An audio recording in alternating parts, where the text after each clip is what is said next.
Hello Taurus, ito yung reading mo for April 24 to 30.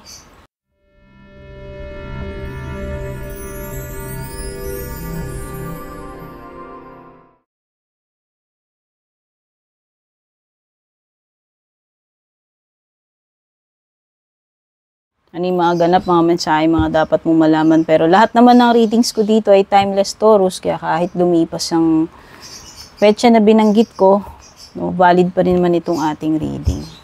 If you're new, don't forget to subscribe, like, follow. Sa mga matagal na, maraming salamat po sa patuloy na pagsubaybay, suporta. Yung mga interesado sa private reading ko, pakitignan na lang po yung mga nakasulat sa description.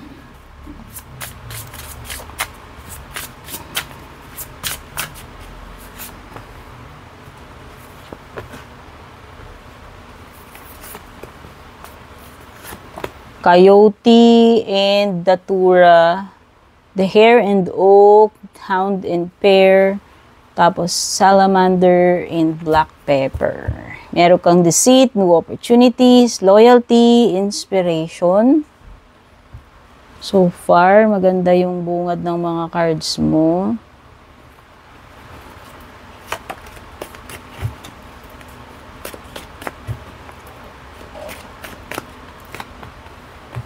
Except for, deceit. Ayan. Meron kang yoke, bird flying, eye, barrel.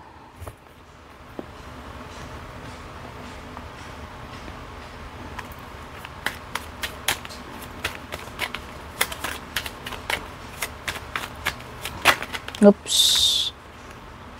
Tignan natin yung mga cards mo. Uy, may enemy.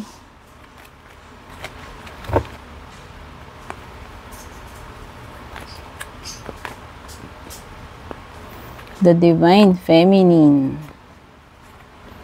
Travel. Single. O baka yung iba sa inyo single. Mamaya, pag-usapan natin yan.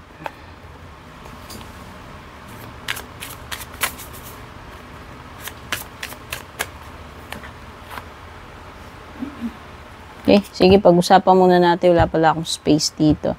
So, meron deceit ka, tas may enemy ka sa love life mo. Oh, malamang tong kalaban mo, may kinalaman din sa love life. O pwedeng bukod sa love life mo, may iba pang kalaban dito. Maaligid sa'yo, no? Since nasa background, Taurus. O, pwedeng ito'y, lolokohin ka nito, uutuin ka, maiisahan ka, mabubudol ka na itong person na to, so mag-ingat. Hindi trustworthy, hindi kung ano yung nakikita mo sa harap niya, hindi yun yung totoong siya. So maging aware ka lang kasi may deceit card, no? At maganda, meron kang new opportunities with the Hare and Oak. So nakikita ko nandyan yung mga bagong posibilidad para sa'yo, Taurus, since may magbubukas ng mga bagong opportunities na ito in career or business man yan. Tapos meron ding mag-e-express ng loyalty sa'yo, or maybe this is you, nag-e-express ka ng loyalty. It could be ikaw na matagal ka na dyan sa trabaho mo, no? So very loyal ka na, siguro may 20 years ka na dyan, may 10 years, or pwedeng meron ditong something na matagal mo nang dinededicate yung sarili mo doon sa bagay na yon. Or pwedeng relationship din naman yan, no? Pwede namang friendship, pwede namang romantic. Oo, sabi lang dito, pwedeng, kung may problema man, pwedeng isa sa magiging problema loyalty. Loyalty yung mga issue dito, pwedeng ganun. In work setting man yan or in romantic setting. Or sa friendship, di ko alam. Basta, ito'y general reading lamang kung ano yung tumutugma sa inyo, yun lang yung pick upin ninyo. Pagka walang connect, di wala, ibig sabihin hindi para sa'yo yung energies na yun. Pagdating dito sa Salamander, Black Pepper, merong something na magbibigay ng inspirasyon sa'yo. Kung ano man ito. Halimbawa, iba sa inyo, gaganahan kayong magtrabaho dahil meron kayong, ewan ko, ano man ang rason, bakit kayo nai-inspire sa ngayon? O pwedeng merong taong nagbibigay ng inspirasyon sa inyo. Depende naman eh. O pwede iba sa inyo, motivation nyo, inspirasyon nyo, yung pamilya ninyo, or yung sarili mo. Kumbaga, na-inspire ka na lalo mo pang i-improve yung sarili mo, or nai-inspire ka lalong magtrabaho kasi, halimbawa, magkaka-baby na kayo, yung mga ganun, maraming pwedeng dahilan. Basta meron lang source, no? Nakikita ko lang ito yung source ng inspiration para mas lalo kang mag-push harder, 'di ba? Para mas ma-achieve mo yung mga gusto mong ma-achieve. Hindi lang kumbaga, pwedeng hindi lang naman sa sarili mo hindi lang para sa iyo pa. Kumbaga, ginagawa mo 'yan, pwedeng para sa loved ones mo rin. So, inspirado ka ngayong itong mga times na ito. At meron kang yoke. Some of you, napuprostrate kayo tungkol sa isang bagay.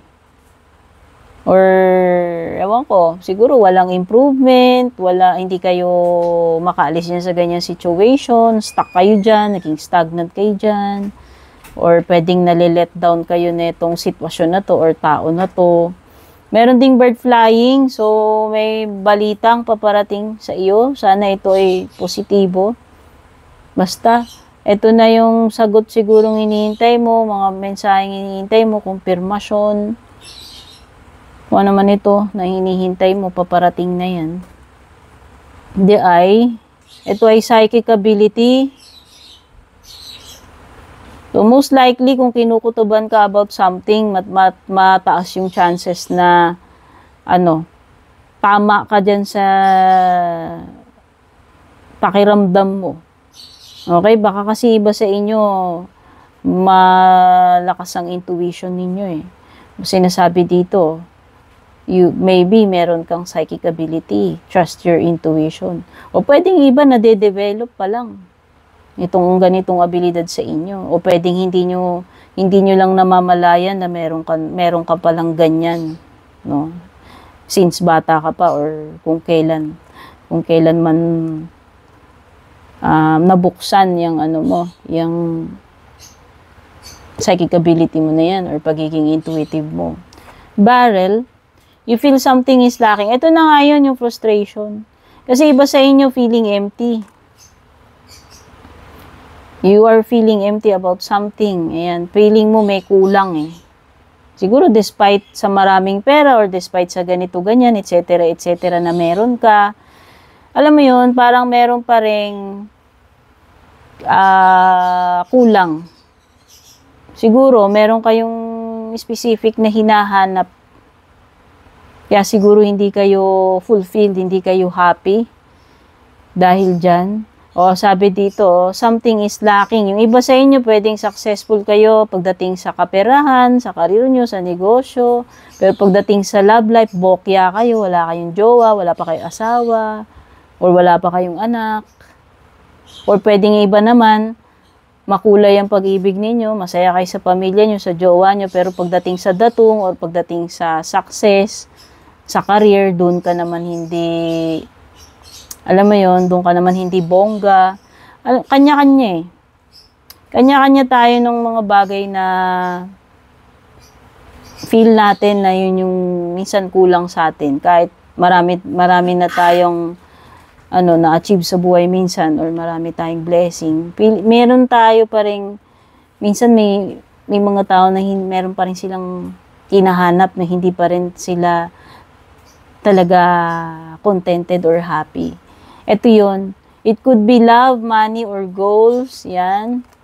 Tapos sa love life mo yun na nga, may lumitaw dito na pwedeng meron kang enemy. So watch your back. Hindi ko alam kung sino tatraidor sa'yo. Yung jowa mo ba? Yung person mo ba? Or merong third party na umaligid dito sa maging matalas ka. Pwedeng iba nagkakaproblema kayo ng issues. Nagkaka-issues kayo ni person mo tungkol sa pera o sa pera. O, mag-asawa man kayo, mag-jowa. Basta pwedeng yun yung problema niya or problema mo sa ngayon, and yun yung factor na malaki bakit kayo nagkakaroon ng away or ng mga tampuhan. Pwedeng ang pinag-uugatan ay pera or pwedeng may mga pinagtatalunan kayo about pera. O, Divine Feminine, this is pwedeng divine counterpart mo itong person na to, whatever gender, disregard ko na tong gender na to, ha. So, ibig sabihin, pwedeng kayo talaga yung match neto. Or perfect combination. Yung iba sa inyo dito, pwedeng LDR kayo, or pupuntahan ka niya, pupuntahan mo siya. Or meron ba kayong travel ni person? Pwedeng ito ay panibagong experience, panibagong makikilala. O, pagdating sa love life to, ha. Basta meron ditong mga possibilities na, na may explore mo, Taurus, pagdating sa love life, eh. Or pwedeng yung person mo, iba lahi, taga ibang bansa. Or mamimit mo abroad, hindi ko alam, ha. Merong something na magkaiba yung culture, magkaiba yung kinaroroonan. No, pwedeng malayong lugar, sabi ko nga, pwedeng LDR, ibang lahi man or kahit kapareho mong lahi. O yung iba sa inyo dito, single pa rin kayo, wala pang karelasyon, hindi pa nag-aasawa. Siguro mas nagpo-focus na lang kayo. Yung iba siguro dito masaya kayo, pa-travel kayo. Ay, okay yung iba. Iba dito single, instead na nagkaka-wrinkles kayo sa jowa, partner, mas gugustuhin nyo na ubusin yung pera ninyo sa pagta-travel. Mas happy kayo sa ganyang state sa ngayon. Okay? Pero, ayun na, may possible na dito divine counterpart ka na mamimit or pwedeng na-meet mo na yan. Hindi ko alam. Oh, meron na namang garden dito. Iba, mahilig ba kayo? Plantito-plantita ba kayo? Or meron ba kayong social event, gathering, reunion, o ano man itong gaganapin outdoors? O pwedeng, iba, malawak yung connections nyo. Marami kayong kakilala. Pagdating, makakatulong to, especially kung magbi-business ka. Kasi malawak yung network mo. O pwedeng may mga tinutukoy na grupo dito. Ibig sabihin, may audience o baka iba sa inyo, content creator, sa social media kayo, hindi ko alam. Andyan yung magiging famous, no? Siguro maraming sikat ka, maraming nakakilala sa'yo. Hindi ko alam, ha? Ayan, makakatanggap ka ng papuri dito. Baka ikaw ay, sa social media. Content creator ka, hindi ko alam. O baka lumalawak na yung platform ninyo, yung page mo, yung channel mo, yung influence mo.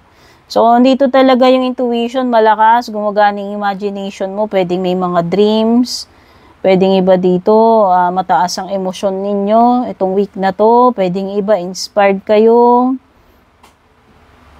Oo, yung iba, mag-i-express kayo. Pwedeng iba, magiging emotional kayo.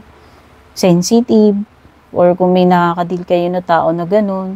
So, anchor is about stability. Meron bang seaman dito? Seafarer, nagtatrabaho overseas, or katubigan, may barko. Yung iba dito, settling down. Baka yung iba, nagpaplano na kayong magpakasal, or engagement. Or pwedeng iba, matatag na kayo pagdating sa career or sa relasyon. Baka naman, ilang years na kayo nagsasama. Ano man to, sa work man ito, pero nakikita ko lang pang long term at saka stability kung papasukin mo pa lang to. Profession man yan, relationship.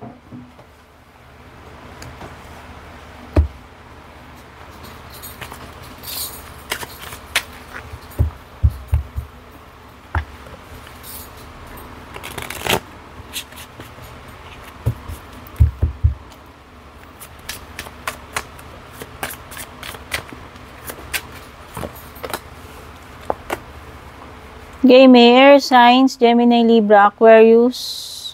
Pwede ring may fire, Aries, Leo, Sagittarius, or water. Oo, may mga mamimit kang bago. Pwede may bagong project sa inyo. Mga bagong katrabaho, bagong company. Basta may mga makaka-collaborate ka dito o kung kung content creator ka nga, ayan na nga, andyan yung collaboration. So, nakikita ko, nakaka-attract ka ng attention, napupuri ka, nai-impress sila sa'yo dito sa ginagawa mo. Pwedeng sa negosyo to, sa career, or dito sa social media kung ikaw nga ay content creator. No? Napupuri ka nakikita nila expertise mo. Kumbaga, itong si Taurus, famous to sa, mo yun, lumalawak na yung nare-reach mo na audience dahil siguro magaling ka talaga or pinaghirapan mo yan. Basta meron ditong marireceive na pat sa likod mo dahil ikaw ay, kumbaga, job well done. No? Kumbaga, nag-stand out ka dyan, napansin yung ginawa mo, yung galing mo. Pwedeng iba dito magkakaroon ng conflict, away, miscommunication or mawalan ng communication. Pwedeng iba, makakaranas kayo ng hinaharas kayo, binubuli kayo, or vice versa, hindi ko alam May pagtatalo ko nakikita Pero nakikita ko more on ikaw yung magiging victorious dito kung meron ka mang laban na kakaharapin o naman itong basta ikaw yung mag-i-stand out dito, ikaw yung panalo, ikaw yung kumbaga nasa advantage kumbaga sa laban. Or kumbaga sa card game, maganda yung cards mo. Kung sa chess, maganda yung, alam mo na, ikaw yamado. Yun yung nakikita ko Some of you, pwede kayong may mga iniisip, pinoproblema, pinag-i-stressan, ayan, nag-worry, nag-anxiety, hindi makatulog sa gabi, or kung sino man to, pwedeng si air sign, kung hindi ikaw yan, no? Baka isip ng isip sa'yo. O iniisip mo siya, hindi ko alam. So, nakikita ko dito, oo, maraming taong, pwedeng very attractive ka sa ngayon, mabango ka, nasa spotlight ka, daming nagagapuan, nagagandahan sa'yo, malakas ang sex appeal mo ngayon pagdating sa opposite sex. So, nakikita ko, napaka-confident mo, you are glowing, nasa spotlight ka, ganda, at pwedeng merong panibagong connection or nagsisimulang attraction dito. Or may mare-receive ka. Material man ito, this is a blessing na matatanggap.